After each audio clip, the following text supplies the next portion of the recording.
Kan je me openmaken? Oh, wow. Oké, net om je dag of jullie oomlik meer speciaal te maken, heb ik iets geschreven. Here we go. En even mij af.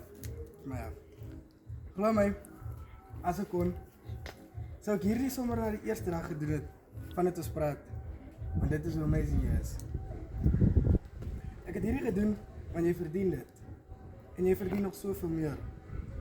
Ek sal my alles gee om jou nie te verloor nie. En jou gelukkig te maak deur die goeie en slegte tye. Elke dag besef ek dat die Here my geseën het met 'n ongelooflike spesiale dame. En daarvoor wil ek jou vandag vra, Leen, sal jy my meisie wees? Ja, ik zal.